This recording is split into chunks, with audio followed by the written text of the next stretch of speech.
Welcome to everyone. Thank you for joining us here at ISKCON Silicon Valley. We've created this particular center based on the teachings of His Divine Grace A.C. Bhaktivedanta Swami Prabhupada, whom you see here on the prominent seat, because he's the founder and acharya, which means the one who started the organization and also who set the basic standards. And we follow those very carefully, or as carefully as possible.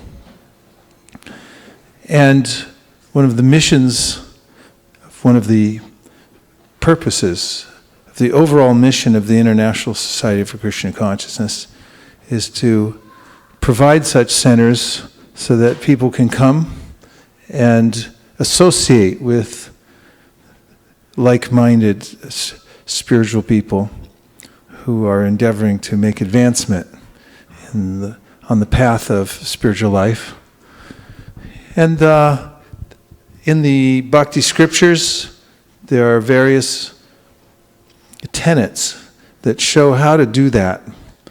One of the most important is to hear in the association of like-minded people. What we hear about deeply affects us. And also the kind of education that we get, that is systematic training, will help to mold our consciousness. So these centers are educational centers, and they are also a place where we come together to practice the basic tenets of bhakti, which are numerous. There are various kinds of ways in which to perform bhakti yoga. Some of the most prominent ones, number one I mentioned, is hearing in the association of devotees, because sound vibration is very powerful. Sound carries consciousness, and whatever we hear goes into our ears and then enters into our heart, and it forms our consciousness in a very substantial way. And there's also form of worship we call Didi Worship, during which we make various offerings to the forms of the Supreme Personality of Godhead. And this is a science that may not be much understood in Judeo-Christianity, because there are a lot of warnings about don't worship graven images, don't worship idols, and so forth. But simply explained, the Supreme Personality of Godhead is the source of all energies. And it's His prerogative to appear wherever He wishes and in whatever way He wishes. If the Infinite wishes to reveal Himself to us in a particular way, that's His choice. And according to the Bhakti scriptures, which we take as axiomatic truth, He does reveal His own form through various material elements, which then are no longer material, but they're spiritual. And an example that we can give is an iron rod, when placed in fire, becomes fire-like. In other words, by its connection to the fire, it gets hotter and hotter, and then it becomes red hot, and then it's burning fire also. So any of the energies of God can be transformed, and He can appear anywhere that He wishes. So one of the places that He appears is in authorized forms, authorized by the Scripture. In other words, there are clear descriptions about how these forms are to be made and presented, and how they're to be worshipped also. So we find in these ISKCON temples that there is a regularity of worship of the form of the Lord. This is a very satisfying aspect of bhakti, because the senses that we have now have a need to see things. In fact, one of the great saints in bhakti, Prahlad Maharaj, talks about how the senses are always demanding their objects. He says that the eyes want to see some beautiful scene, Or they even want to see some ghastly scene. People slow down to see a little wreck by the side of the road, like, oh, let me look at that. But they definitely want to take a look around the world. And if you deprive someone of seeing things for a while, they become anxious. And same goes for any of the senses. They're eager for their objects. And by being able to see the beauty of the Supreme Lord in the way He's manifest in the temple is satisfying to the mind and heart. This kind of visceral experience is very powerful for anyone. We visited the Notre Dame Cathedral in Montreal not too long ago, or maybe a long time ago, I can't tell anymore. And just going inside, and the artistry and the sheer grandeur of the place is practically overwhelming, and immediately puts one into a kind of feeling of shantaras. Means a kind of a sense of awe and reverence for the Supreme's presence.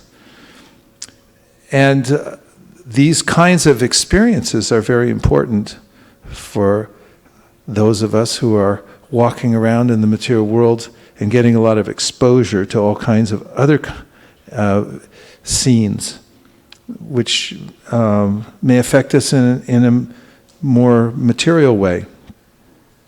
I say material, I mean in a mundane way that doesn't inspire me spiritually. So spiritual inspiration can come from the environment. We can become stimulated by it. So in these ISKCON temples where we're worshiping the form of Krishna, we follow very carefully the rules and regulations given by scriptures how to worship the form of the Lord, and He agrees to appear there. So an example that Prabhupada gave was that when you mail a letter, you also have to follow a specific process. And that is that you have to put it in your letter in an envelope, and you have to put an authorized stamp on it. And then you have to put it in a U.S. postal box. Not any box, but a U.S. Postal Service box. If you put it in any box, it won't go there. And in fact, I found out when I was in the UK and I was sending postcards back to the devotees, and we had hurriedly put them together, and one of the stamps was upside down and it happened to have a picture of the Queen on it. They said that won't go because you can't put the Queen upside down, and they will reject it because there's a system. And there's a system in Didi Worship also. And it's not, you can't worship anything as God, although in one sense the energy and the energetic are one, but there's a specific way in which Krishna appears personally through his energies, and this is called Deity Worship. So this is palpable. It's something that those who come to a Krishna, Hare Krishna temple can experience. They also see people bowing down, which is not ordinary. You don't see that every day at Google. People don't bow to each other. They may say hi, or they may not, but in the temple, people bow down, and that's a little, that's different. But there's something, once you get over the initial shock of it, there's something quite compelling about that, to see someone with the dedication. Well, I would say maybe not compelling, but at least it's thought-provoking, to say the least. It may make one think, like, who are they bowing to? Why are they bowing? Should I be bowing? I'm not going to bow. A lot of things go through one's mind. So in that sense, it's compelling. It definitely is demonstrative, a form of devotion, to bow one's head down, or even as we saw just a few seconds ago, this devotee came in and bowed down here, bowed down there. Someone else is doing it now. This is a kind of environment that you don't get everywhere else. And when you come into that environment, you may be stimulated devotionally and think, what is this? And it may make one consider bowing down or not, as the case may be. And then you have to deal with that also. So then we have inside these centers, International Society for Krishna Consciousness, one of the other principles is to eat food that's sanctified. It's well known that you are what you eat. But there's a lot to that science. You are what you eat, not just as far as health goes, but also as far as consciousness goes.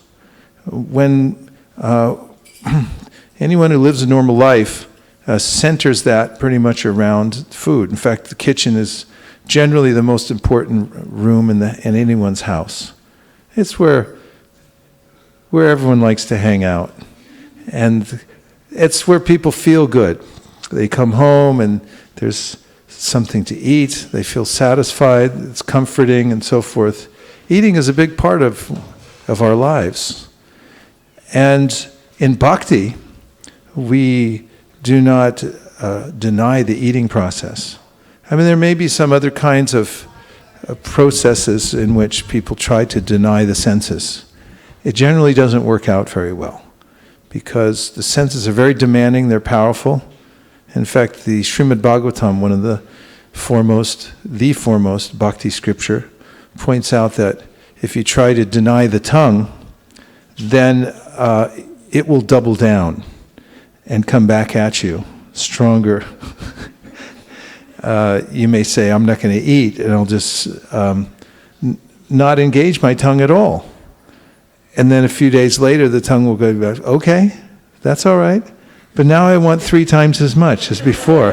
And I want it, 4 times a day rather than 3. And that's the deal now. And it dictates.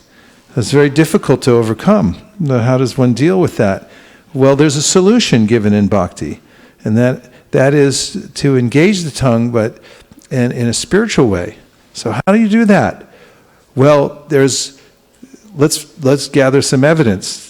In the Bhagavad Gita, which is a basic text of bhakti, Krishna says something profound, and that is that if you offer me with love and devotion a leaf, a flower, fruit, or water, and he mentions these things because they're simple, and they're readily available anywhere, I'll accept it. And in the teachings of bhakti, there's a regular way in which the devotees, before eating their food, offer it to Krishna. And they offer with love and devotion. So that also includes offering things that Krishna would like. And so, to the mind of the devotees, and as prescribed by Scripture, that rules out a large many categories of food that other people consider perfectly fine. Non-violent foods in the mode of goodness, these kinds of foods are foods that we offer here in the Hare Krishna temple. And then, so before we eat them, they're cooked by those who are ordained. That is, they've been practicing the process for some time. They've made vows. They've come to a certain level of consciousness. And they cook very consciously. And then they or someone else who's connected to the team who is cooking will make an offering to the deity.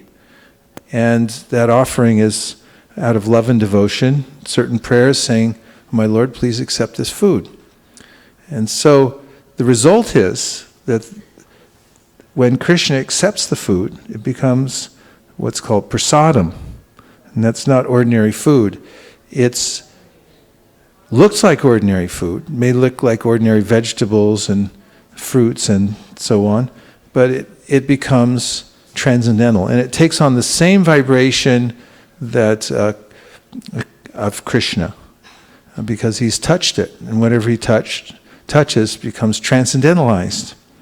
So then what you have is an ideal situation in which, by eating, you come in contact with Krishna. I mean, prasadam, spiritual food offered to Krishna, is tasty, it's attractive, it's desirable, it's good for your health, and spiritually it's uplifting. In fact, people who know about this will go out of their way to come and get prasadam. even a little bit, if they take it, they feel like, oh, okay, I got the Lord's favor. In fact, that's what the word prasadam also means. It means the favor of the Lord. And this is a tradition in India. There's temples all over India that offer this prasadam, that is, offer it to the public. So, for instance, if you go to Tirupati, you'll go and see the deity in the temple. Or you'll go so that he can see you, that you came. That's what it really means to go see the deity. So you go there and say, okay, I'm here, I came. And then he looks like, okay, I saw you, you're here, you're good. And then when you go out, you can appreciate the grandeur of the temple, you can see the deity, you can appreciate the devotion of all the servants there. And then there's a place, there's a huge kitchen, and they'll give you some prasadam. And one of the kinds of prasadam is tamarind rice. It's a very transcendental experience because it's something that was offered first with love and devotion to the deity, and now it's transcendentalized. And you may be there, and you may feel some hunger, and then you get a little bit of rice, and you feel an immediate communion with the Supreme just by tasting it, just by eating it. And you also feel the favor of the Lord. He gave me something. He gave me something. And devotees live like this. They make sure that they eat food which has been sanctified by cooking it in the right consciousness and offering it to the Supreme Personality of God. And what a kind of an adjustment would that take in one's life? Well, that's one of the disciplines of yoga, interestingly enough. And if one simply makes that adjustment in one's life, one will find a shift in consciousness. The consciousness will shift, and one will feel this connection with the Supreme through eating. And that's a good idea, because that's one of the main things that motivates us in life, is eating. Well, I'll speak for myself. So, and I know this because when I don't eat, and for instance, sometimes there are fasting days when we don't eat anything at all. And I do hear it from some of the senses. They do mention it. They bring it up. I mean, they know by now that that's what happens on those days, but they do bring it up. I hear stomach sends up a little telegram, and the tongue is like, there are messages that come. And also, anyone, knows that after a day of work, whenever you have a little prasadam, you feel inspired spiritually. Just like yesterday when we all went out. Many of us went out to parts of the Bay Area just to meet people, give them gifts, make new friends. And after 3-4 hours, I was in the Haight-Ashbury. When it was time to take prasadam, there was some big boxes of prasadam that were available. And when we sat down in the park and had that prasadam, I felt ready to go again. And this is the benefit of having spiritual food in one's life. So this is another aspect of a Hare Krishna temple. It's important because, there are thousands of restaurants in the Bay Area, and they're gourmet cooks. They studied at culinary school and so forth. But the effect is not the same. If you go there and eat that food, you won't become spiritually uplifted. But if you come to a Hare Krishna temple, for instance this one, and you take whatever simple kind of food is given by the devotees, you'll feel spiritually uplifted because of the process that it's gone through. It's been offered with love and devotion. And that's a big benefit to the whole Bay Area. People who know about this might want to come here regularly and just to take prasadam, or make an arrangement so they can get prasadam from the temple. Some people do that too. And in this way, one begins the yoga process. In fact, the Padma Purana says that yoga begins with this kind of connection to God through the tongue. That's an interesting statement, but it sounds reasonable and very practical. The verse goes like this: Atashi Krishna namani na bhaved grayam indriye sevan Mukhihi jivado swayameva spuratyada. And that is to say that God cannot be realized by our blunt material senses. However, if one begins the process of yoga, starting with the tongue, then Krishna will reveal himself to the devotee. And so this is a significant way in which to start yoga, is by getting some of this prasadam and honoring it, and while taking it, remembering that this is coming from the Supreme Personality of Godhead as his favor. So that's something unique that you get at a Hare Krishna temple, and which was specifically designed by our founder Acharya. In fact, in the very beginning, when he started the Hare Krishna movement, when facilities were a lot more simple, he would sometimes just give an apple slice. Just one slice of apple, that's all he could afford. But because prasadam is spiritual and absolute, even if you just have an apple and you offer it to the Supreme Personality of Godhead, and then you distribute that those remnants, then that's a transcendental process that will enliven people. And practically without even knowing it, they'll become more and more attracted to Krishna consciousness. We know many people that have become full-time bhakti yogis unknowingly because they just like the food. And they would stop by for the food. And then gradually they realized it's not just food, it's prasadam. And then gradually it became an obsession. And then after a while, because of taking prasadam, they started becoming naturally attracted to other aspects of devotional practice. Which brings us to another very simple way in which to practice bhakti yoga, which is chanting. And our new logo that we're developing for our mini festivals, one of the suggested logos, that's looking pretty good, right? That's chant, dance, repeat. They put that on shampoo bottles so that you use twice as much. They say, is it? Rinse, lather, and repeat? Okay. Rinse, lather, and repeat. Yeah. So we say chant, dance, and repeat, right? So there's a way in which, through the process of chanting, which is also considered, it's another way to use the tongue. And we already said that this is an entryway into yoga, is start with the tongue, so we might as well stay on that for a minute.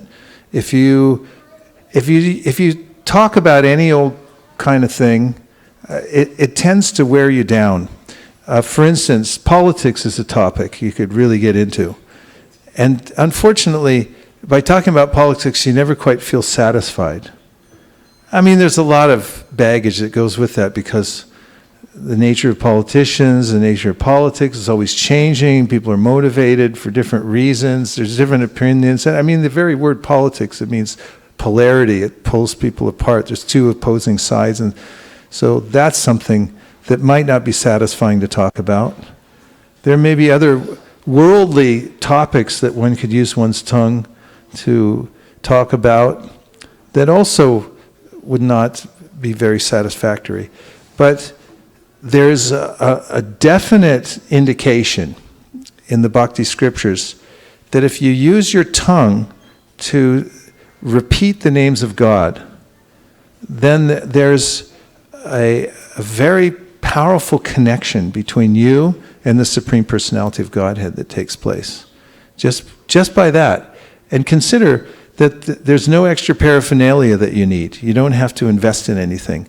You get a free tongue with every human body. And of course, there's a lot of bodies you get. This is brought up in one of the Bhakti scriptures called the Chaitanya Bhagavat. The author notices that there are a lot of living entities that have tongues. He names some of them. Birds have tongues, and cats have tongues. Mongoose has tongue. A lot of different animals. You go through the list. There's a lot of weird animals out there that we've never even heard of, and they have tongues too, but they can't repeat the names of God. This is a distinction. This is a big distinction. So consider how valuable your tongue is from the context of the bhakti teachings. That just with your tongue, if you didn't have any other sense, you just had your tongue. That's all you had. No other paraphernalia. You barely had any clothes. You didn't have a place to live, anything, but you had your tongue. You could actually come to the highest position in the process of bhakti and work.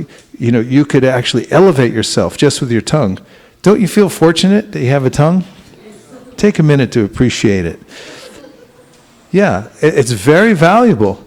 And the way that it's wired in the human psyche, I mean, it's an amazing apparatus that your tongue is connected to your brain in a certain way, and then you actually can hear on both sides. There's one tongue in the middle, and then you get two ears on the side that pick up the sound. So you could do it yourself. You don't have to wait for anybody to come along. You can operate the whole machine by yourself, just with the tongue and two ears. That's bhakti. It's so simple. And so what is it that one can do to advance this cause? Okay. I'm no longer announcing these things. I'll let Toyota Yaris 7WSJ414 to be moved from the parking lot. It's a Yaris.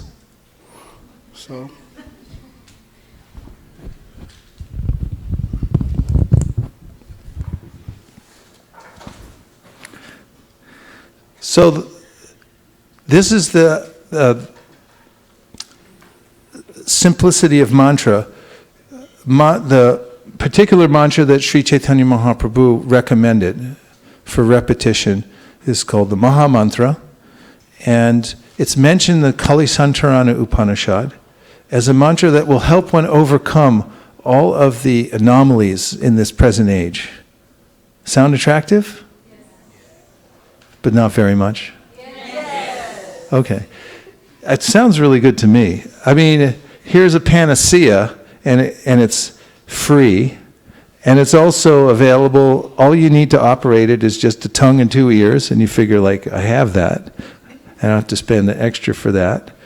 And then you just, you get the mantra, and then you repeat it. So this particular mantra has 16 words and 32 syllables, and each one of the words has 2 syllables, obviously. Well, not obviously, but it's what it is.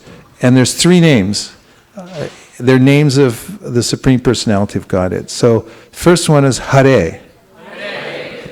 So Hare is a very powerful vibration. When you say Hare, you're talking to the Mother Hara, the mother of everyone. And in the vocative, when you're calling out to her, you say Hare. So Hara becomes Hare. And so it's kind of a way of saying, oh my Lord, which is a real impulse that comes from the heart. Because I have a need. I'm always oppressed in this world. There's always, I'm really like a baby. I'm helpless here. I may develop a sense that I'm not, but if I think about it commonsensically, I'm actually in dire need at every second. So we could take advantage of this, of one word with 2 syllables, Hare, which is calling out to my mother and just saying, please help me. And then Krishna. Krishna, 2 syllables again. It's a name of the Supreme Personality of Godhead, who is the source of everything else, the divine source of everything. And the name means the attractor, the one who's all attractive. He can fulfill all my desires for everything I'd like to see, hear, feel. It's all there within him. All the desirable objects that I want all come from him. So I don't have to go anywhere else. Krishna. And then the third word, also 2 syllables, Rama. And Rama means the spiritual power. It also means the highest spiritual pleasure. And so these three words, Hare, Krishna, and Rama, are what make up the Hare Krishna Maha Mantra. And the Hare Krishna movement, it's so called Hare Krishna because people are used to hearing Hare Krishna come from the Hare Krishna devotees. Wherever they go, they say Hare Krishna. In fact, just yesterday when we went out, we saw people and they just said Hare Krishna. They're used to that because the mantra has become popular all over the world. So the process for using this mantra is twofold. One way is by personal chanting. You can repeat the mantra to yourself as a prayer, or actually you're saying it to God, but you do it as a personal prayer, and you can repeat it just above your breath so you can hear it with your own ears. And this is called japa. So japa means that which destroys birth and also sin. Japa. And then it also means, according to Hanumat Prasheka Swami, ja, because you use your jaw, and pa, because you use your hand to count how many mantras you're doing. Ja, pa. But whatever way you look at that word, it's a very neat and powerful word, japa. Say japa. Japa. Yeah, japa. What are you doing today? Japa. Japa. I'm doing japa. Japa's, yeah, it's a very powerful, neat and tidy word, and it's a practice. And this is a kind of a practice that can get you a long way in bhakti. If you take it seriously, if you take the japa practice seriously. So one of the ways that you can use your hand to count how many mantras you're doing, and this is part of the practice, keep track of how many mantras you're doing every day, because that way you'll stay steady. You can stay at a certain number. So those who are interested in starting a home practice of bhakti can try this and make a vow that I'll start repeating a certain number of mantras every day, and I won't go below that. That's part of it. The other part of it is to be very present for the mantra, because the scriptures describe this mantra as being identical to the Supreme Personality of Godhead. There's no difference at all. There's no difference at all given in the scriptures between Krishna and the mantra itself. So that means that you can directly be in contact with Krishna, the Supreme Personality of Godhead, yourself. You make your own decision to do that whenever you like by repeating the mantra. And becoming aware and conscious of that while you're saying the mantra, while you're saying your prescribed number of mantras every day, is that twofold discipline, counting how many you're doing and keeping a certain number every day without fail, and then also being fully present and aware that Krishna is personally present in the mantra. When you add those two things together, you get a viable practice of the japa. And so there are a couple ways that you can count mantra, more than a couple ways. One way is to count on your hands. If you hold up your hand, you'll find that you have little segments that Krishna put in your hand just so that you could count japa. Otherwise, they'd just be completely smooth with no segments. But there's all these little segments on your hand, and the way you can count is by using your, what is it called? The thumb that's unique to human beings? Huh? It means you can touch all the other parts of your hand. Not all, there are other mammals that have thumbs that can't do that. What is it called? Prehensile hand?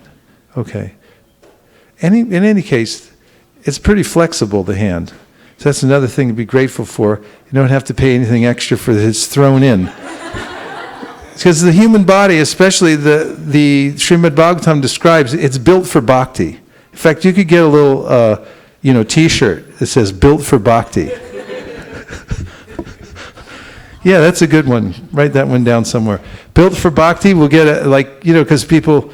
Anyway, I won't go too much into that, but built for bhakti, the human body is mentioned in the scripture that the human life, kamasya nendriya pritir labo jivete yavata, jivasya tattva jignasya narto yashcheha karmabi. That human life is specifically meant, jivasya tattva jignasya, your life in the human form of, in the human body is specifically about bhakti. So that's why you find all this free stuff, free technology that comes right out of the box. And so a part of that is on your hand. This is how to use your hands in bhakti, one of the ways. So you can count. So put your thumb on the middle segment of your ring finger. You know where that is? Okay. Opposable thumbs. That's what I was looking for. Thank you. Opposable thumbs. That means? Okay, text. Who sent the text? Jalungi. Wow, thanks, Jalungi. That was great. Okay, opposable thumbs. So now you hold your hand up and just notice that you can move your thumb around. That's for japa. Okay, so put it in the middle segment of your ring finger and say Krishna 1. Krishna 1. Move it down one segment. Bottom of your ring finger, say Krishna 2. Krishna 2. Bottom of your little finger, say Krishna 3. Krishna 3. Middle of your little finger, say Krishna 4. Krishna 4. Top of your little finger, Krishna 5. Krishna 5. Top of your ring finger, say Krishna 6. Krishna 6. Top of your middle finger, say Krishna 7. Krishna Top of your index finger, say Krishna 8. Krishna 8. Middle of your index finger, say Krishna 9. Krishna 9. Bottom of your index finger, say Krishna 10. Krishna 10. Now do it fast, all together. Krishna 1, Krishna 2, Krishna 3, Krishna 4, Krishna 5, Krishna 6, Krishna 7, Krishna 8, Krishna 9, Krishna 10. There you go. Multiples of 10 are easy. You can keep track of them that way, okay? And then if you want, you can keep the sets of 10 on your other hand. Or you can make a little mark on your thigh if you have a Sharpie. Or on your arm, you know, whatever you like.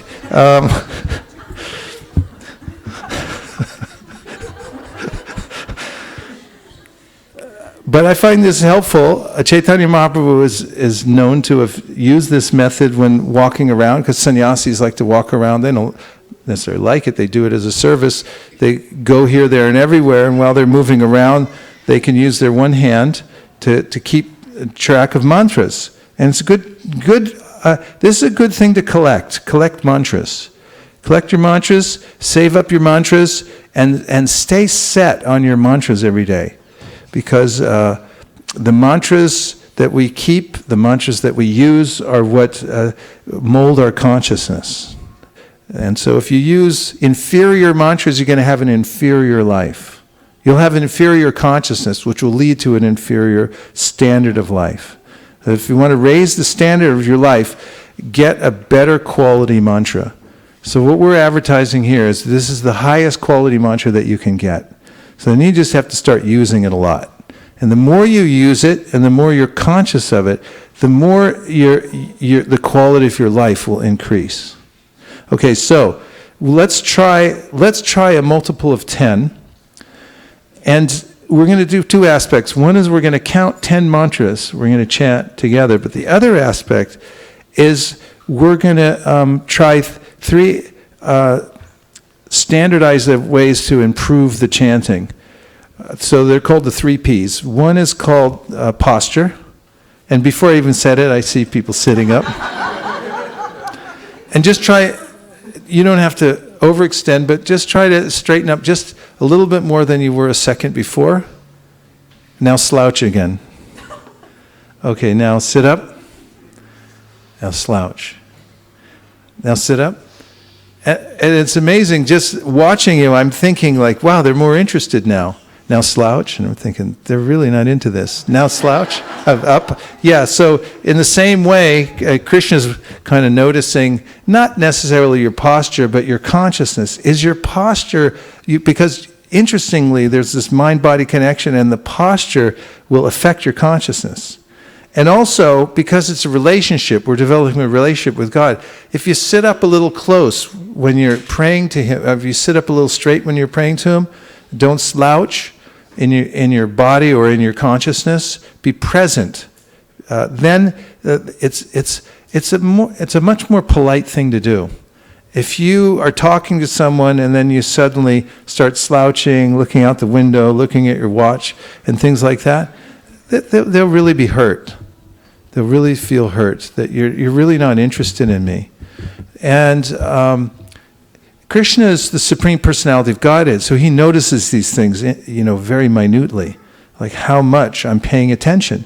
So this is one of the things that we can actually do. In fact, it's practically the only thing we have to offer is our attention. And where you place your attention is where you go, because where attention goes, energy flows. And if you learn, see, this is yoga, it's controlling where you place your attention from moment to moment. And here's a chance to practice. And it's placing your attention on Krishna. And how do you do that? I mean, where is Krishna? It's very hard to tell sometimes from my orientation in the universe, but according to the scriptures, he's fully in his name. So that's one place you have full permission to just give all your attention and sit up straight to do it. And the second part of mantra chanting is pronunciation. In any ritual, something you do again and again, it's easy to start cutting corners. Like people don't stop at stop signs and red lights. They sort of roll through them. Because they just think like, I've done this a million times, and there's no one around, so I'll just like kind of roll through. No, I wasn't talking about Mukar Vinda.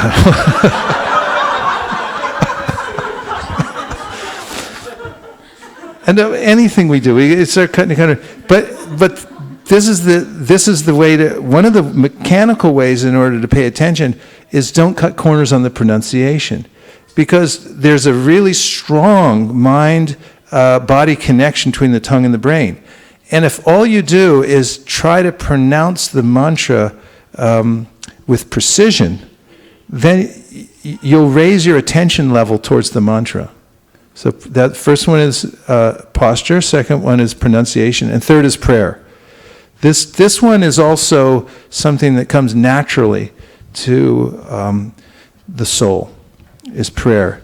It feels good to pray because I'm dependent. The Shastras say, Nityo Nityanam Chaitanas Chaitananam Eko Bahunam Yovidithati Kaman. And that is that a soul is part of God, but it's a dependent part of God. We're dependent on Him for our maintenance, our sustenance, for our happiness, to be connected to Him. In order to be happy, to be sustained, in order to be happy, I have to realize my connection with Him. That's what yoga means.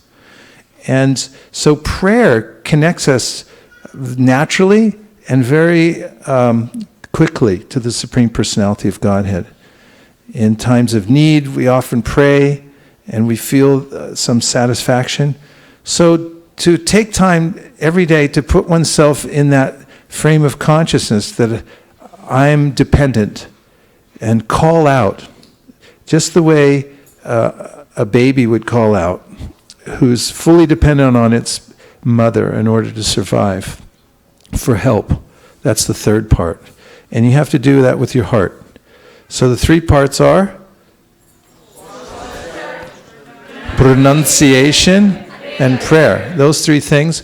And even if you do these 10 mantras, and you try to employ all of these things, that is number one, counting. Make sure you do 10. The other is the 3 Ps. And if you do 10 mantras, it'll be highly effective. Shall we test it out? Okay. So let's do it in unison. And you can just chant loud enough so you can hear yourself. Of course, it'll add up, with all of us doing it together. And when you get to number 10, then you can just stop, and what we'll do is observe about 20 seconds of silence and feel how the vibration has gone through your whole body at that point, okay?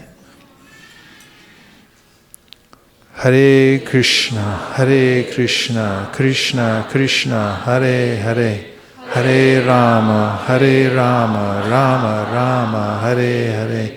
Hare Krishna, Krishna Krishna, Hare Hare, Hare Rama, Rama Rama, Hare Hare, Hare Krishna, Krishna Krishna, Hare Hare, Hare Rama, Rama Rama, Hare Hare, Hare Krishna, Krishna Krishna, Hare Hare, Hare Rama, Rama Rama, Hare Hare, Hare Krishna, Krishna Krishna, Hare Hare, Hare Rama, Rama Rama, Hare Hare, Hare Krishna, Krishna Krishna, Hare Hare, Hare Rama, Rama Rama, Hare Hare, Hare Krishna, Krishna Krishna, Hare Hare, Hare Rama,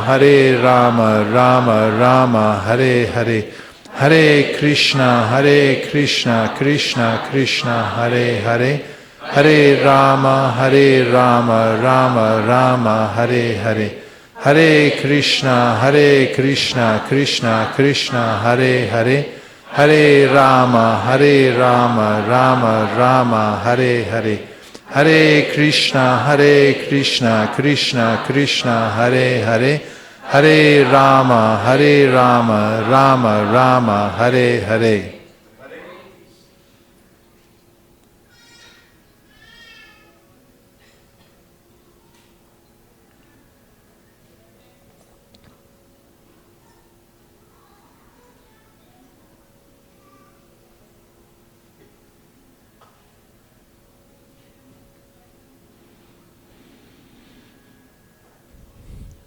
So you may have noticed once you stop chanting, that's the vibration is present in the cells in your body and your brain and so forth. It's in the atmosphere.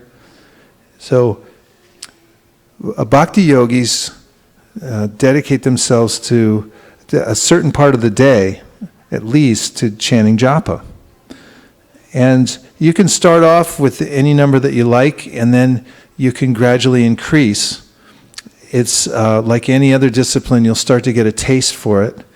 And for those who have been doing it for a while, it's recommended to come back and revisit the process, start over again regularly. Because with ritual, as I mentioned before, it's easy to cut corners and then also let your mind drift in different places and then not feel the full effect of the mantra. So, those are a few preliminary remarks about the Krishna consciousness movement and some fundamental practices of bhakti yoga. And before I move on to the next segment, I'll just take a few reflections, and that is anything that you heard so far from the monologue that stuck in your mind, that you found interesting, annoying, or useful. Okay. Yes, please. Hare Krishna Maharaj. Thank you for such a wonderful discourse. I really like the point that you mentioned. If we take japa practice seriously, we'll go a long way in bhakti. Yes. It's always good to know in any discipline where to invest most of your energy. So Chaitanya Mahaprabhu describes 64 items of devotional service, and out of them 5 he says are extremely important, and out of the 5 he said the one is the most important, and that's chanting Hare Krishna. And so people who are successful anywhere know how to find the most fundamentally important aspects of the practice and then apply their attention there. As it's been said, don't major in minor things. Find the things that are most important. So yes, if you do that, you'll notice that the quality of your life improves drastically. Yes, Gandharvika.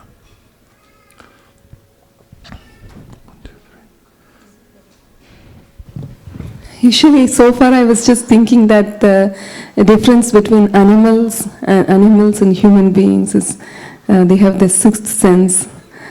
Nothing more than that. But then I also used to wonder how if I keep a hot milk to the cat, next time it comes, it distinguishes, it discriminates. So I was really having this real difference. And today I understood how you really mentioned that the tongue is what differentiates us really. The purpose for which we use the tongue. That really inspired me. Thank you, Prabhu. Yeah, if you get a cat body and you want to engage in bhakti, I mean, listen, it's a really unusual circumstance. You might have to wait until you get this facility. So just think, I've got this facility now. It's built for bhakti. Let me use it for that. And the Bhagavatam, the main bhakti scripture I mentioned, goes on to say that if you do that sufficiently, you'll actually feel satisfied, which is a really rare thing in this world. Because, as we'll discuss in just a minute from the Bhagavad Gita, there are a lot of ideas manufactured in the mind for satisfaction, a lot of plans that come out. And they're half-baked. They're just combination permutations of different things I've heard at various times, and the mind suggests them, and then if I try to follow them, I won't reach that point of satisfaction. It's almost counterintuitive to my mind that if I stay in one place and listen to one sound, that I'll find that satisfaction. Yes, you had a point? Okay, so 1, 2, 3, 4. Thank you, Guru Maharaj. So I like the point where you said if we connect to the God, then tongue it will work. So it weighs nothing, but I want to hold it by chanting the God names. Always want to hold it. It weighs nothing, tongue weighs nothing, but I want to hold it by chanting the holy names of the God. You want to hold it means Krishna? Yeah, Krishna. That's a good idea. Yeah, the that's names of the God. That's recommended. Apana samsritim goran yannama vivashogranan tata sadyo vimucheta yabhibheti swayambayam. Bhagavatam specifically recommends this. It says, take advantage of the fact that Krishna is fully present in his name. So if you want to keep Krishna close to you, and you want to hold him there, you just keep chanting. Don't stop. Keep chanting. Okay, yes. And you were, yeah. Hare Krishna Maharaj. We were reading Srimad Bhagavatamrita last week. It had similar points. It said all benefits ascribed to the vow of fasting for 6 months are gained in Kali Yuga by those who eat food mixed with the remnants of Lord. And second one, it was chanting is another way of service to Lord. One should never neglect it. So that was that. Yeah, and you can remember that when you're chanting. This is also seva. And Bhaktivinoda Thakur ups the ante because he says that today what yogis attain after 10,000 years of meditation, and that's a lot, we will attain in one sitting by taking Mahaprasad. That's the quality of bhakti because it's so personal. It's really sitting with Krishna at his table and being close to him. And because he's Yogeshvara, he's the supreme mystic of all mystics. And he's everything. He's the source of everything. He's the source of all rasa. And if you stay close to Krishna through these bhakti processes that are recommended, then you don't have to sit for 10,000 years. You take prasadam. Yes. The point that I like the most is the only thing we have to offer to Krishna is our attention. That's a big thing too, isn't it? Especially nowadays, there's lots of ways in where the attention is getting churned various ways. I was just, when we were in Japan recently, my friend Havi Prabhu went out somewhere and he came back to the ashram and he had used his iPhone to film some people standing waiting for a train, and every single one of them had a phone in front of them. And I was noticing, I was on a walk last night, I was walking down one part of the street, and I was noticing people just sitting along the street, and they were all, and the pictures were moving by. The opposable thumb is being used now for moving pictures by. I mean, you can use your opposable thumb, and this thing's like, that's not very advanced. It is. It's really advanced if you use it for mantra. But when you're, flipping pictures by, can disturb your mind. And if you think about this principle of attention, it has the word ten, which also there is in tendon, and also intention, attention. All these 10 words from Latin, I mean they hold something together. They connect. They're a connector. It actually means also to reach out. So your attention is reaching out somewhere. And we noticed it yesterday. This is a great experiment for attention, and the very experiment of consciousness is very interesting. Yesterday we went out onto the streets of San Francisco and extended ourselves. We gave our attention to various people. We did it intentionally, and we found that you can connect to somebody all the way across the street. For instance, somebody walking across the street, and that happened here recently too, when we took a group of young people out. We were walking down the street and we were demonstrating how to make personal connections with anybody wherever you go. That could be the name of a book. And then we saw a young person walking across the street, maybe she was in her 20s, and I just reached out and said, hi. Maybe she was 200 yards away, way down the street, and she looked, she was able to connect. My consciousness connected with her consciousness, just happened to be the nicest person who ever lived. So she ran across the street to meet us and ended up being thrilled to see the devotees and take a Bhagavad Gita and so forth. That doesn't always happen. But my point was that the connection was there. And yesterday we connected with a lot of people just by, looking at them. And they look at me and then they're like, yeah, what do you want? I mean, it's the most fascinating thing that's going on in the universe, is the consciousness. And that's based on our attention, where we're placing it. So this yoga is a very deliberate way of living, so that you place your attention in ways that connect you to the Supreme. Organize your life. Rupa Goswami says, Tanama Rupa Charitari Sukirtananu Smrityo Kramena Rasana Manasi Niyoja Tishtan Vraje Tananuragi Jananugami Kalam Nayed Akilamityupadesha Saram. He said, here's the essence of all advice. Organize your life so that you can continuously keep your attention on the spiritual energy, on Krishna. And he names the various processes of bhakti, which do just that, especially with hearing, chanting, and remembering. And if you give your attention to that, your potential becomes unlimited potential. And if you look at lower energies, it limits your human potential. And then if you feel frustrated, you'll know why. Because you didn't reach your full potential. Thank you. Who is next? Yes. Shraddha and then Harinam. So Maharaj, there were two things that I liked here. One was the buy one, get one free deal that you said. You get a human body and you get the tongue for free with it. Get a tongue, they throw in 2 ears. Oh, that's more. And the second thing was that you mentioned that prayer comes very naturally to the jiva. And despite that it comes so naturally, there's such a big, struggle in the morning to sit down and do the japas. I think it's a matter of taste.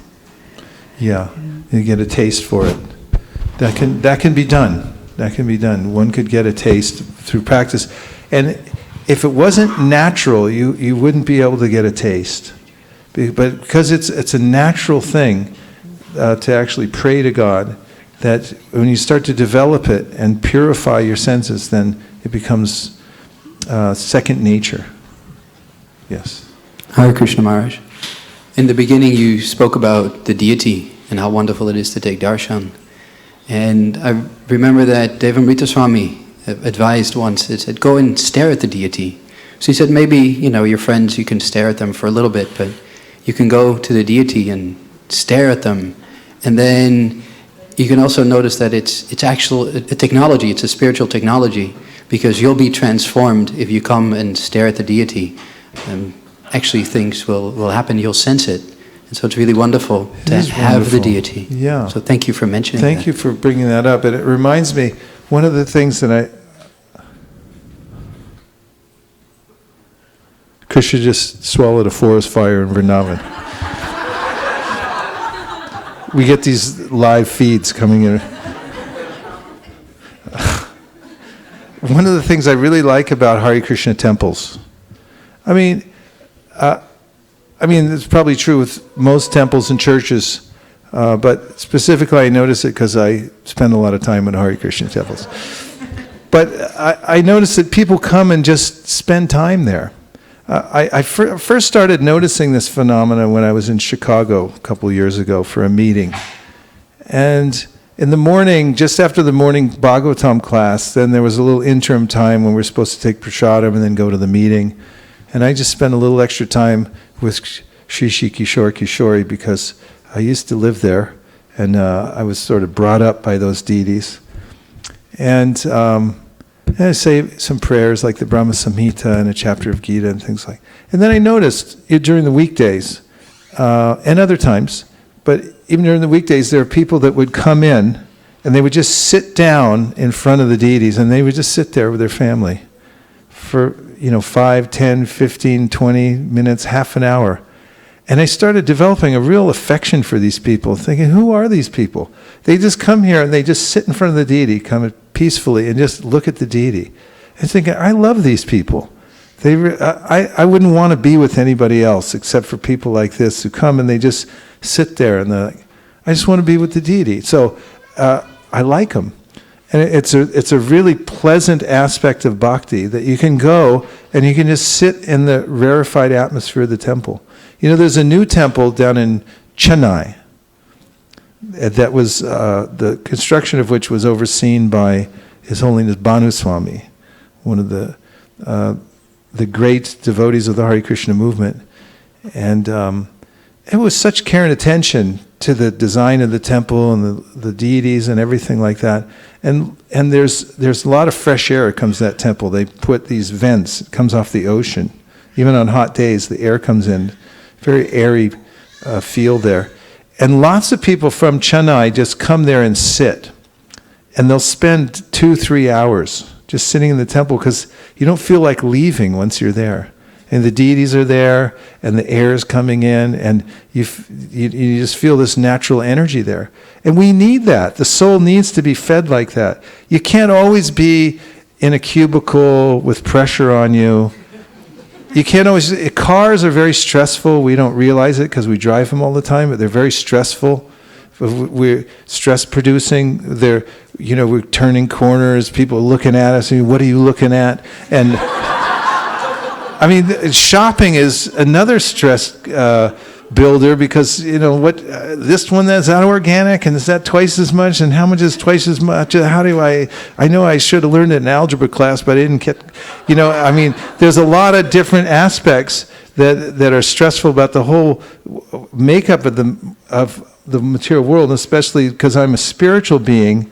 I like the arts. I like aesthetics. I want air and light and beauty. I don't want, price tags and all this stuff. It's a real irritant to the soul, to say the least. So we need a place that we can come and repair to. This word repair, it means to step out of the barrage of sensory activities and a place where you can calmly think about yourself and then about how you're being maintained by the Supreme Self. And just in that contemplation, just thinking about that for a few minutes exclusively makes you happy. And then you can actually deal with the work in your life. So these kinds of temples are necessary. So where there's an atmosphere where you can come in and feel it. People care about you when you come in and things like that. It's absolutely necessary. Even parks are necessary. Prabhupada mentions this in the Bhagavatam. Human beings need to have parks. What's a park for? It's to go and just hang out. You don't have to do anything there. There's no work to be done. That's more compatible to the nature of the soul. So if you can organize your life around these basic principles and start, being in a higher vibration with the soul, then you start to feel satisfied. There was a couple more. Yes, Mukharavind. So thank you so much for the wonderful class. We got the next business idea build for Bhakti, the new t-shirt. So you were mentioning about the prayers and and prayers that how we should ask in the helplessness. And then also yesterday in your Sankirtan oriented seminar, you mentioned that when we go out, actually we really learn sometime from people. So yesterday we went and one family, we were just discussing, and then it comes of the prayers, some discussion happened about prayers, and then they told that Mataji told that yes, we should pray when we like how Draupadi prayed to Krishna when she was helpless. That is the surrender. So wow, that really changed my whole day, and it's really makes a very difference when we go out and see that people actually teach us more than what we. Oh, the person said that to you? Yeah, he said to me. Yeah, that's really nice. We met somebody yesterday on the Haight-Ashbury, and he was just immediately friendly and very interested in the Bhagavad Gita, wanted to know how he could help right away. And as he was giving a donation, I noticed that he had a big tattoo of Vishnu on his arm. I said, hey, that's Vishnu on your arm. He goes, I know, it's my tattoo.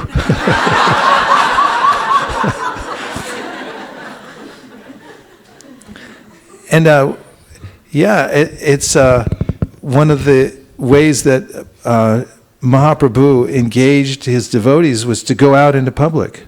In fact, I was telling people yesterday that part of our practice is to come outside the confines of the monastery and the temple and the church and wherever we practice in solitary ways, and to meet people and to learn from them, and to try to see that each body is actually a moving temple. This is a higher conception of bhakti, and it's mentioned in the Sri Upanishad, Yastu sarvani bhutani atmani vanupashyati sarva bhuteshu chatmanam tatona vijugupsite. Yasmin sarvani bhutani atmai vadbhu vijanataha tatra ko mahakashoka ekatvam manupashyataha. These two verses from the Sri Upanishad point out that living entities are spiritual sparks in quality one with the Lord. And one who becomes aware of that, the spiritual nature of all living beings, no longer has any lamentation or illusion in their life. And so this process we call Sankirtan. It means inviting more people to come in and chant the mantra together, and going out into public, meeting people where they live, giving Krishna consciousness is a very elevated way to worship Krishna, who's actually present within each person's heart. So he mentions this in the Bhagavad Gita in several places. In the Gita 18th chapter, Ishvara Sarvabhutanam Hridesh Arjuna Tishtati Brahmayan Sarvabhutani Yantra Rudrani Maya. Krishna affirms, yes, I'm there. I'm traveling with each living entity. And he also says, Sarvasya chaham hridisani vishto matak smritir jnanam apohanam cha. So he says, I'm the one who's giving remembrance, knowledge, forgetfulness. He's actually arranging everything for us. I've just become unaware of his presence there. So one of the ways to become aware of him in my own heart is to go try to see him in other people's hearts and to interact with other living entities and see how amazing they are.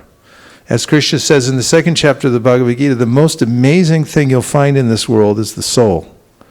Because everything else is kind of boring and predictable. But souls are part of the spiritual energy, and they're embedded here in the material world, and you can go around like a miner and find them and observe the soul and see something amazing again and again. So, speaking of Sankirtan, we're going to try this other part of the bhakti process.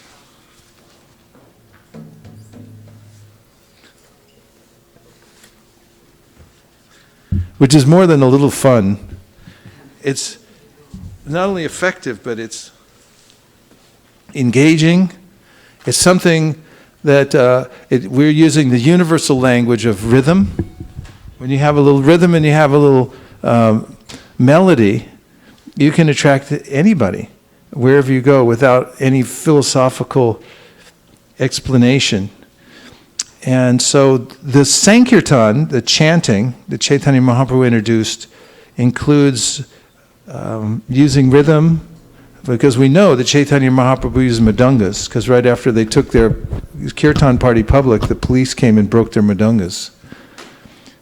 And they also used different melodies, because there were certain kirtan leaders at that time of Chaitanya Mahaprabhu, like Mukunda, who were known to be excellent singers, who produced melodious kirtan and so forth. And it attracted Chaitanya Mahaprabhu, and all the devotees would chant for hours and hours. So this is something else that one can use up one's time with and make spiritual advancement very rapidly. So we can try that. Okay? Oh, all right. Namo Om Vishnu Padaya Krishna Preshtaya Bhutale Sri Madhe Bhaktivedanta Swami Niti Namine Namaste Saraswate Deve Gauravani Pracharine Nirvishesha Shunyavadi Paschatya Deshatarine Jaya Shri Krishna Chaitanya Prabhu Nityananda Shri Advaita Radhara Shivasari Gaur Hare Krishna Krishna Krishna Hare Hare Hare Rama Rama Rama Hare Hare Hare Krishna Krishna Krishna Hare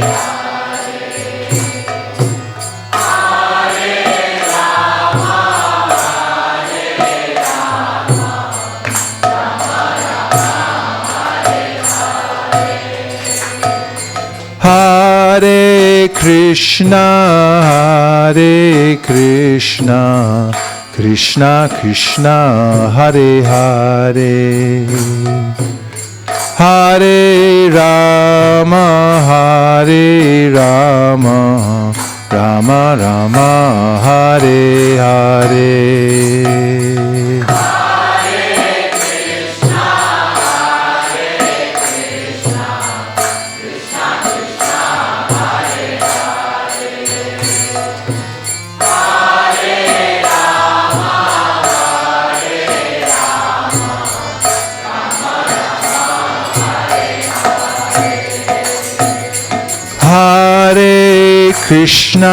Hare Krishna Krishna Krishna Hare Hare Hare Rama Rama Rama Hare Hare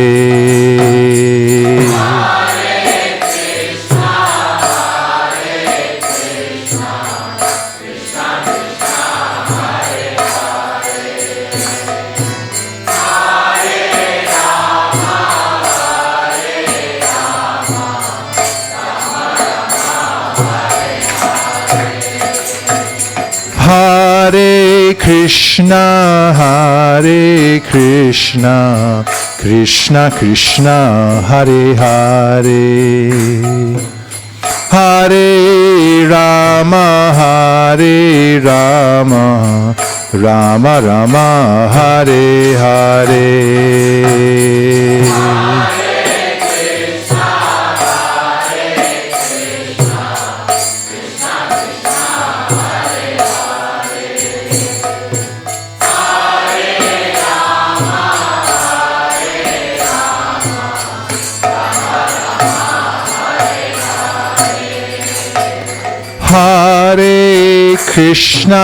Hare Krishna Krishna Krishna Hare Hare Hare Rama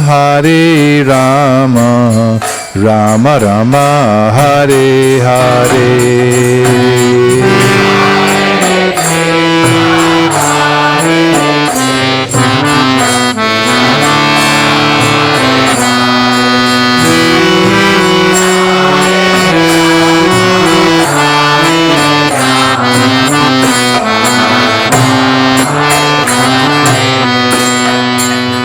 Hare Krishna,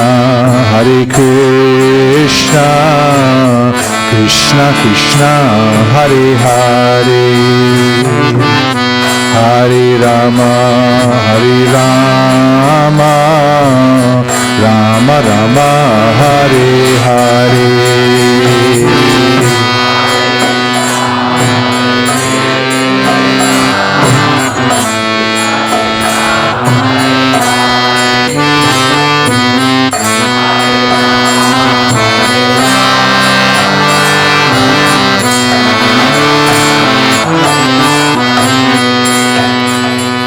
Hare Krishna, Krishna Krishna, Hare Hare,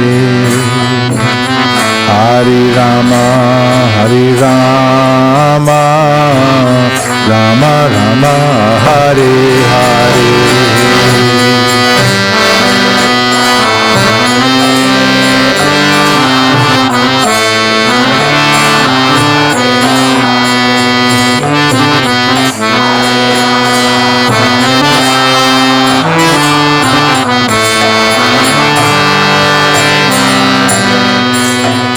Hare Krishna, Krishna Krishna, Hare Hare, Hare Rama, Rama Rama, Hare Hare.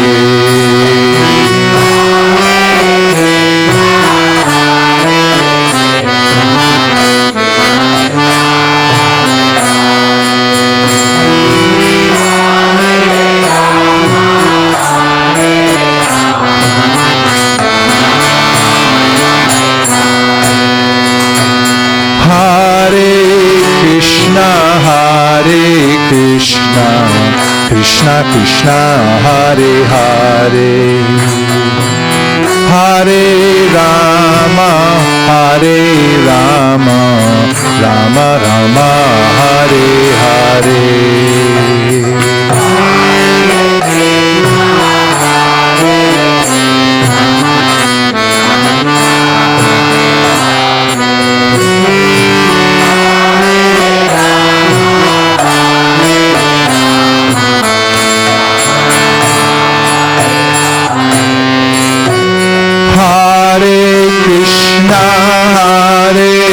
Krishna, Krishna Krishna, Hare Hare, Hare Rama,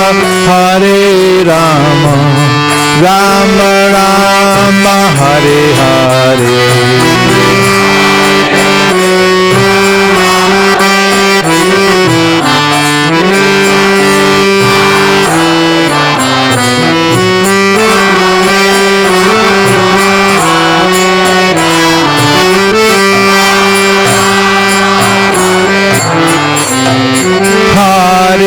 Krishna Krishna, Hare Hare, Hare Rama, Rama Rama, Hare Hare.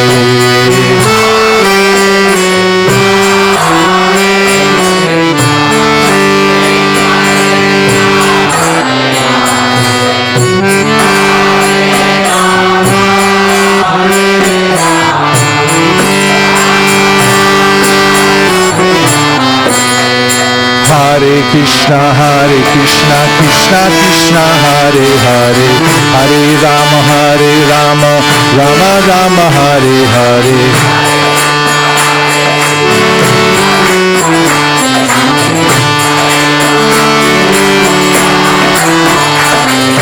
Hare Krishna, Krishna Krishna, Hare Hare, Hare Rama, Rama Rama, Hare Hare.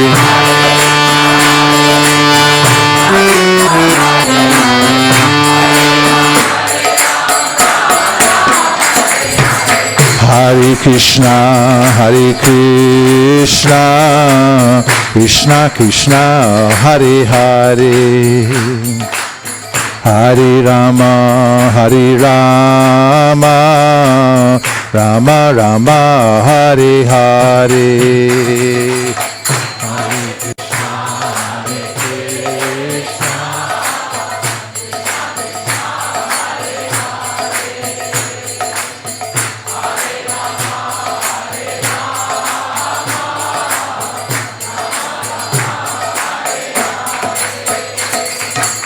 Hare Krishna, Hare Krishna, Krishna Krishna, Hare Hare, Hare Rama, Hare Rama, Rama Rama, Hare Hare.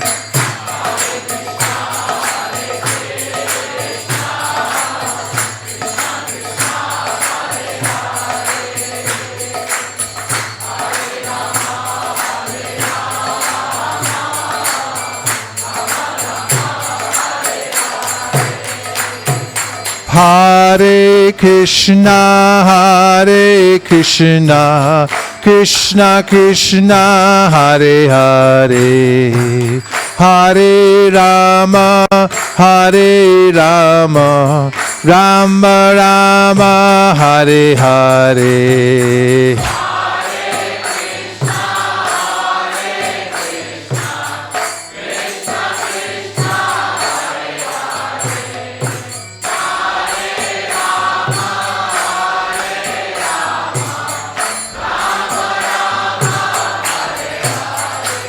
Hare Krishna, Hare Krishna, Krishna Krishna, Hare Hare, Hare Rama, Hare Rama, Rama Rama, Hare Hare.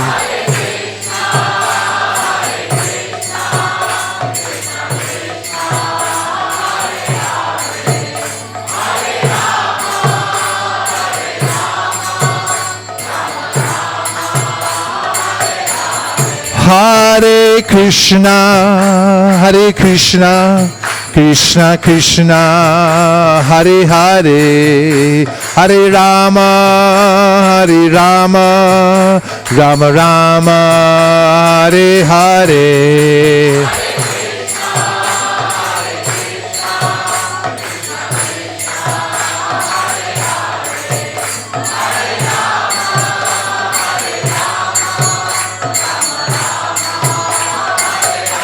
Hare Krishna, Hare Krishna, Krishna Krishna, Hare Hare, Hare Rama, Hare Rama, Rama Rama, Hare Hare.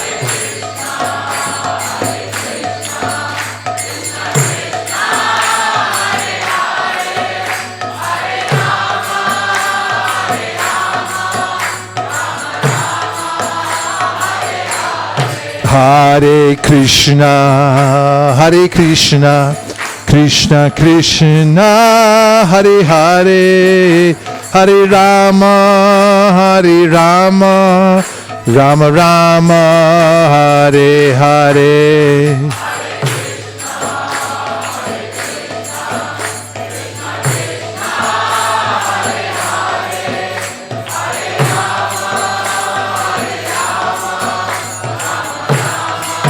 Hare Krishna, Hare Krishna, Krishna Krishna, Hare Hare, Hare Rama, Hare Rama, Rama Rama, Hare Hare.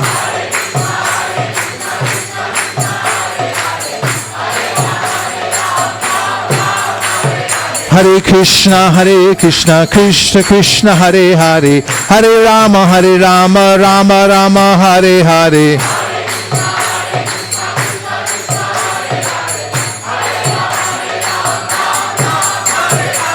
Hare Krishna, Krishna Krishna, Hare Hare, Hare Rama, Rama Rama, Hare Hare.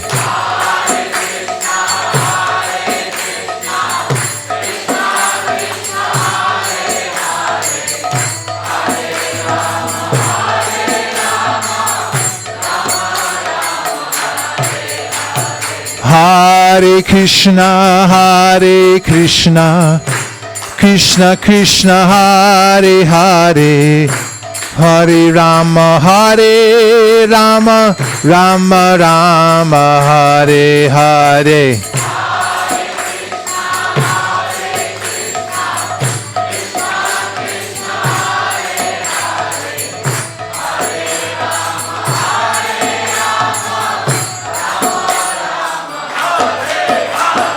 Hare Krishna, Krishna Krishna, Hare Hare, Hare Rama, Rama Rama, Hare Hare.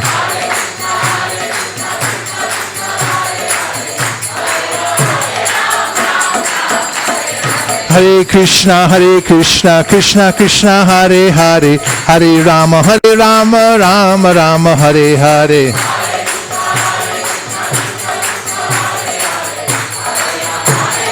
Nitai Gaur Hari Bol, Hari Bol, Hari Bol, Nitai Gaur Hari Bol.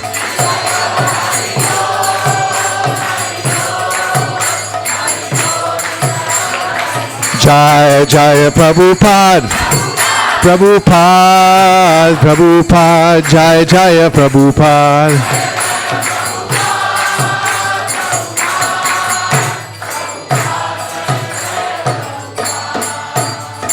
Nitai Gaura Premanande, Shri Harinam Sankirtana ki, Shri Harinam Maha Mantra ki, Shri Harinam Prabhu ki. Brikishori Harmonium, Mukaravinda Kartals, for the Hare Krishna singers, for the Hare Krishna dancers, Go Premanande.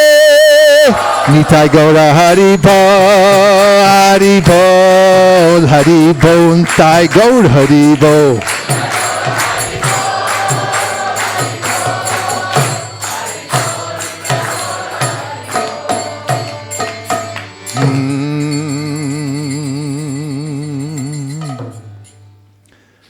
You put that on your resume. They said, what do? I'm a Hare Krishna dancer.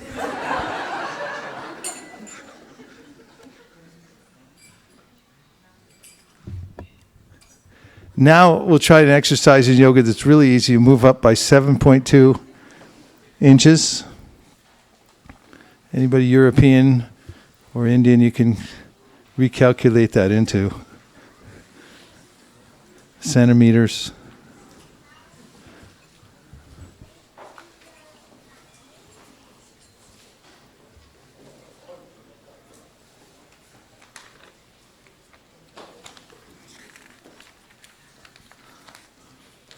So we'll look at a verse from the Bhagavad Gita, and it's in the 2nd chapter, and it's the first reply that Krishna gives when Arjuna asks him, what are the symptoms of somebody who's fixed in consciousness? At 55.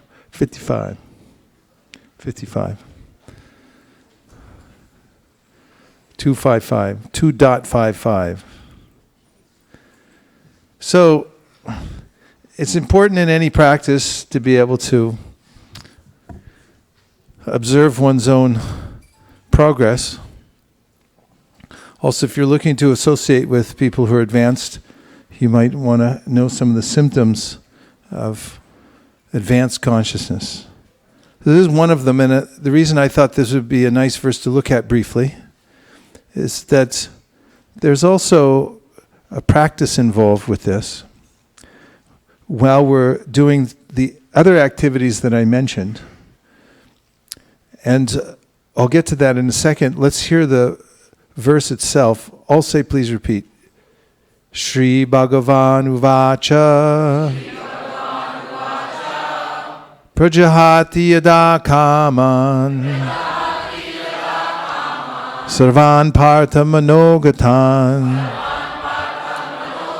Atmanivatmana Tushtaha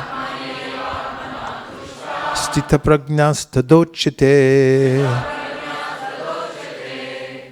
Shri Bhagavan Uvacha The Supreme Personality of Godhead said, Prajahati gives up, Yada, when, Kaman, desires for sense gratification, Sarvan, of all varieties, Partha, Osanaprata, Managatan, of mental concoction, Atmani, in the pure state of the soul, Eva, certainly, Atmana, by the purified mind, Tushtaha, satisfied, Stita Pragna, transcendentally situated, Tada, at that time, Uchete is said. Now, before you move down, we'll stand up for a second.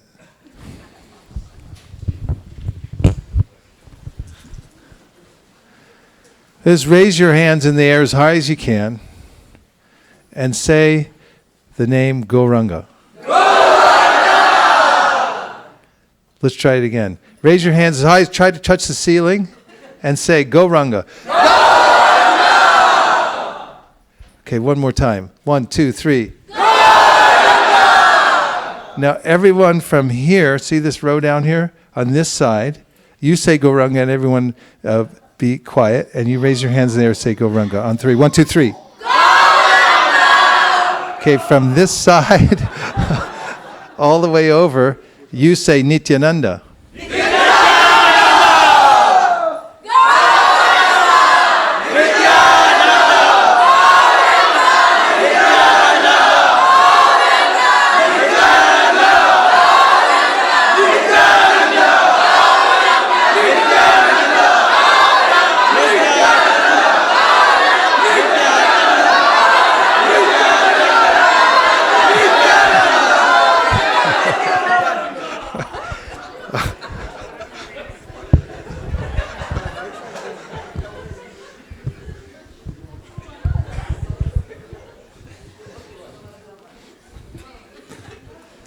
I felt that this translation is so profound, we had to prepare ourselves.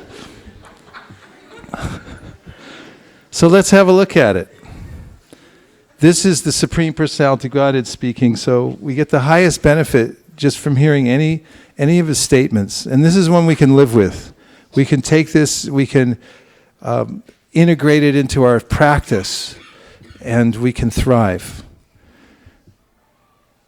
The Supreme Personality of Godhead said, O Partha, when a man gives up all varieties of desire for sense gratification, which arise from mental concoction, and when his mind, thus purified, finds satisfaction in the self alone, he is then said to be in pure transcendental consciousness. Let's say all together. The Supreme Personality of Godhead said, O Partha, when a man gives up all varieties of desire for sense gratification, which arise from mental concoction, and when his mind, thus purified, finds satisfaction in the self alone, then he is said to be in pure transcendental consciousness. And here's Srila Prabhupada's purport. The Bhagavatam affirms that any person who is fully in Krishna consciousness or devotional service of the Lord has all the good qualities of the great sages, whereas a person who is not so transcendently situated has no good qualifications because he is sure to be taking refuge in his own mental concoctions. Consequently, it is rightly said herein that one has to give up all kinds of sense desire manufactured by mental concoction. Artificially, such sense desires cannot be stopped, but if one is engaged in Krishna consciousness, then automatically sense desires subside without extraneous efforts. Therefore, one has to engage himself in Krishna consciousness without hesitation, for this devotional service will instantly help one onto the platform of transcendental consciousness. The highly developed soul always remains satisfied in himself by realizing himself as the eternal servitor of the Supreme Lord. Such a transcendentally situated person has no sense desires resulting from petty materialism. Rather, he remains always happy in his natural position of eternally serving the Supreme Lord. So, this verse has many important features, but we'll just try to mention a couple that may be helpful. So the verse starts off, Prajahati yada kaman, and this is an answer to Arjuna's question about what is a stita prajna. Prajna means consciousness, stita means fixed. He's steady in consciousness. And so the first thing Krishna says is, Prajahati yada kaman. He said, when, yada means when, Prajahati gives up kaman, desires for sense gratification. So it doesn't mean that one gives up all desires. And there are various philosophies in the world. People recognize, if they're a little bit observant, that desires can get one into trouble. And a lot of trouble, like being entangled in the material world.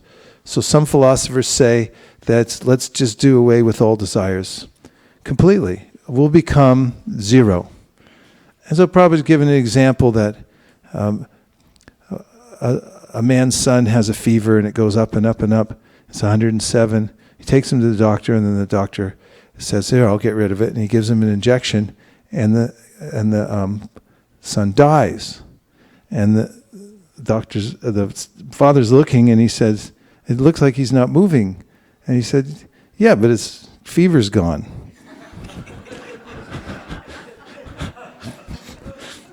So there is an idea in some philosophies, I won't mention any names right now, that if you kill all desire, you snuff out the flame of life altogether, there's a kind of nothingness that exists afterwards, which is kind of a misnomer or a very difficult concept to grasp, because when you deny consciousness and say that it doesn't exist, that's a conscious activity itself. So therefore, some philosophers like to say, for instance, Jiva Goswami in the Tattva Sandarbhas, consciousness is that which cannot be denied. It also cannot be snuffed out. It's there, and it's active, and there are desires that come from the soul, naturally. So Prabhupada also points out there are other philosophies that then distinguish between the body and the pure consciousness, and just leave us in a non-distinct state by saying that you're not your body, aham brahmasmi, you're spirit, you're just consciousness, but there's no real distinction to the consciousness, it's non-distinct. It's a featureless, formless entity.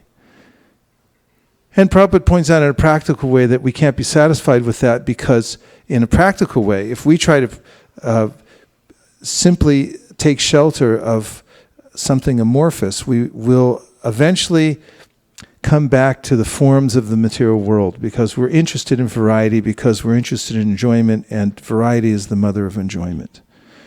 So, the bhakti philosophy doesn't just leave us hanging. Prajahati yadakaman sarvan partha manogatan.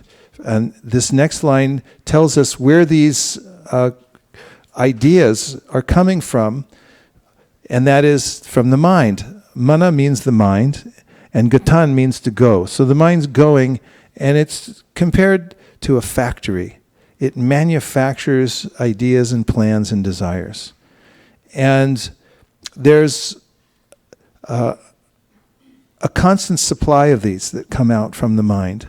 So if one identifies with them, because they're concocted, the little fragments of ideas and experiences that we've had in the material world all mixed together in different flavors, that because of those will remain bewildered.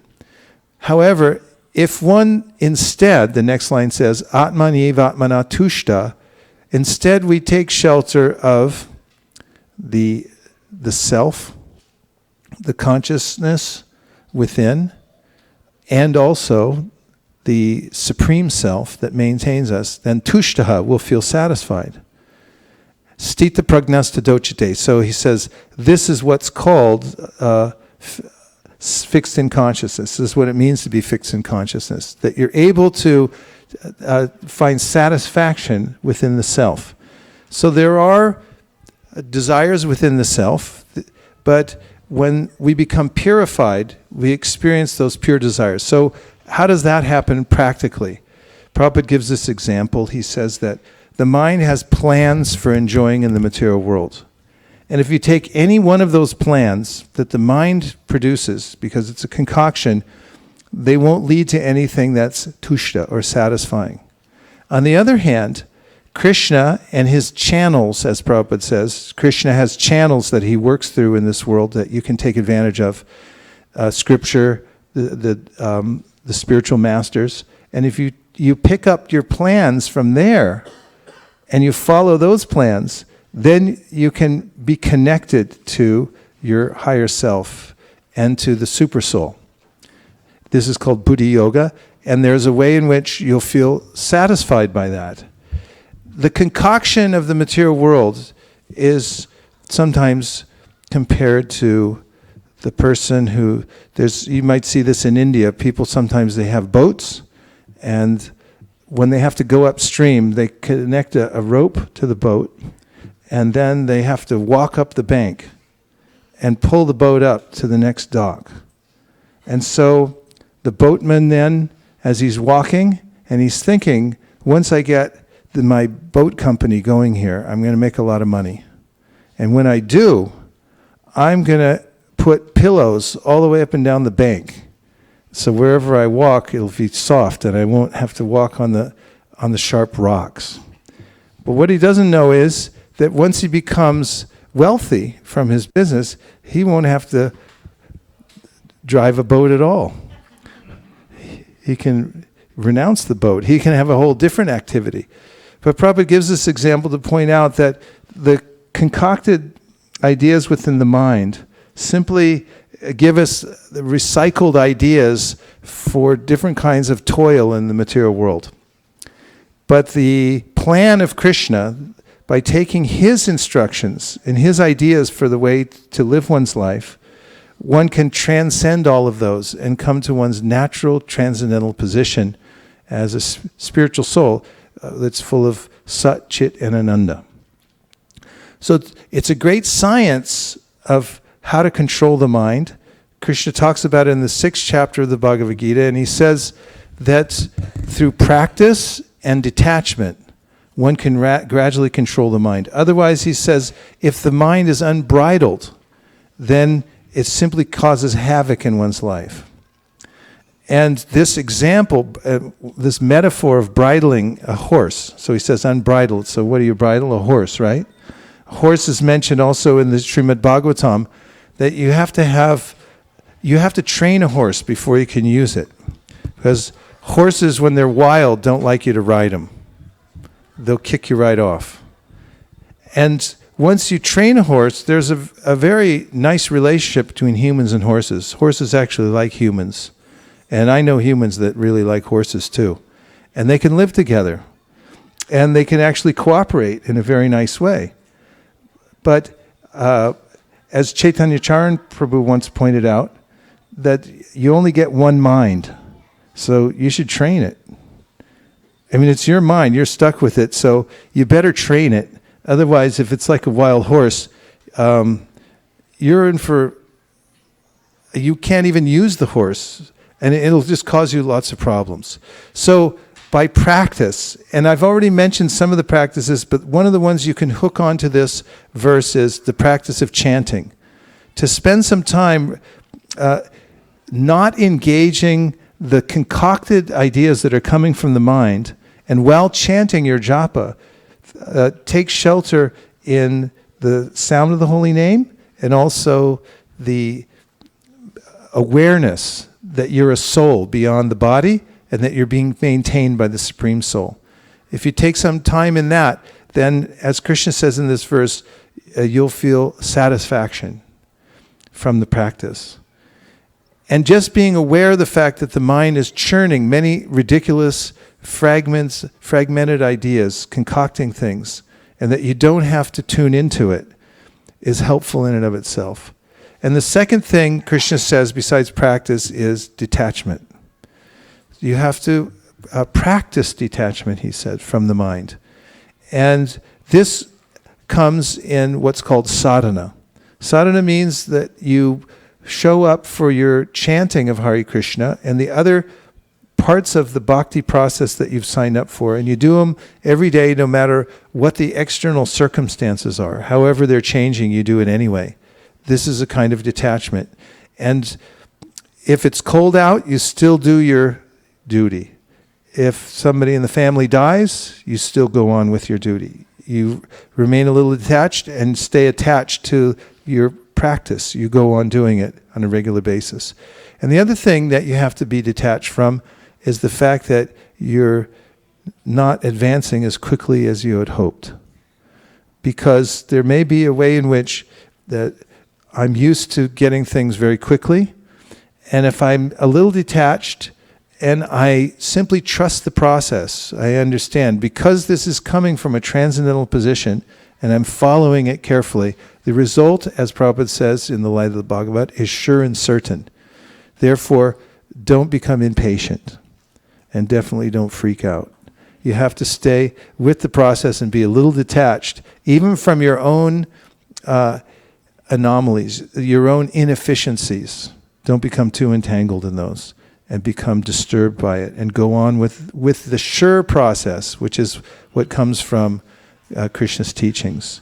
So in today's meeting, we talked a little bit about the process of bhakti, the need for having a sanctuary to come to on a regular basis. It's necessary for the human soul, for any soul, but humans can take more advantage of it than others, to come and sit in a sanctified atmosphere and to see Krishna, to see the form of Krishna is very necessary for us here in the material world, and he appears in the form of the deity. We talked about that. We also talked about how yoga begins with the tongue, and one of the best ways to start engaging your tongue is honoring Krishna Prasadam. Offer the food that you eat, learn the process of cooking prasadam and honoring prasadam, and go out of your way to get prasadam. If you know that prasadam is available somewhere, then get a stopover on your ticket to make sure you stop in that place to get the prasadam. You'll never go wrong if you organize your itinerary around getting prasadam. You can do that. That's bhakti. And then we talked about how you can also engage the tongue by chanting in two ways. The first way we talked about was japa. And that anybody can practice. Nobody can really stop you from that. Even if they try to put you away somewhere, you can just keep the japa going. And then we talked about kirtan, chanting all together. And then we talked about this verse. And it's a verse to look at again and again, and realize gradually how the mind is concocting many ideas and plans, but you're not obligated to take those. But if you instead decide to take Krishna's plan that he gives directly through his teachings and also through his various channels, and you subscribe to those ideas and plans, and you develop an ambition to follow them using your spiritual desire, then you'll be successful in life and you'll feel satisfied. Okay? Okay. Now we'll just take a couple more reflections and then we'll stand up and get ready for kirtan. Actually, we won't take any reflections. What we're going to do instead is, because I notice there's a lot of new people here, we're going to stand up and put away the asanas, and I want you to meet somebody that you've never talked to before. Don't dare talk to one of your friends. We'll come over and bust you for that one. But stand up and then just introduce yourself. That's all you have to do, is introduce yourself to somebody you've never introduced yourself to before. Are you ready? Are you ready for this? Okay, and Mark, get set, go. Hare Krishna.